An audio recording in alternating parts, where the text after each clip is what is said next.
ওদিকে মক্কায় ফিরে সুরাকা দেখলেন যে শত শত মক্কাবাসী ১০০ উটের লোভে রাসূলুল্লাহ সাল্লাল্লাহু আলাইহি ওয়াসাল্লামের মাথা কাটতে বেরিয়ে পড়েছে। সুরাকা তাদের থামিয়ে বললেন, তোমরা কোথায় যাচ্ছ? তারা বলল, মুহাম্মাদের মাথা কাটতে। তখন সুরাকা বললেন, এখানে মুহাম্মদ নেই, আমি অনেক দূর পর্যন্ত গিয়েছিলাম, কিন্তু তাকে কোথাও পাইনি। তার কথা বিশ্বাস করে সবাই মক্কায় ফিরে গেল। অন্যদিকে মদিনার লোকেরা রাসূলুল্লাহ সাল্লাল্লাহু আলাইহি ওয়াসাল্লামের আগমনের জন্য অধীর আগ্রহে অপেক্ষা করছিল।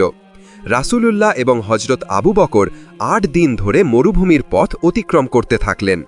মদিনার শিশুরা নবীজির নুরানি চেহারা দেখার আশায় খেজুর গাছের ডালে চড়ে মরুভূমির পথে তাকিয়ে থাকত। একদিন দুপুরে তীব্র রোদে মদিনার লোকেরা নবীজিকে স্বাগত জানানোর জন্য সীমান্তে অপেক্ষা করছিল।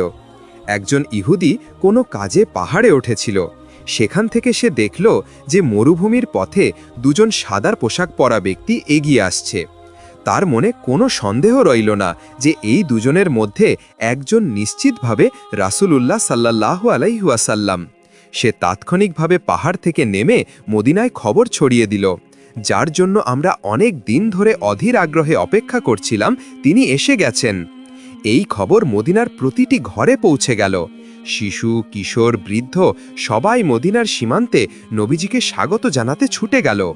মদিনাবাসীরা শ্রদ্ধার সাথে রাসূলুল্লাহ সাল্লাল্লাহু আলাইহি ওয়াসাল্লামকে গ্রহণ করল। তো প্রিয় দর্শক, এই ছিল আমাদের আজকের এই ভিডিও। কেমন লাগলো কমেন্ট করে আমাদের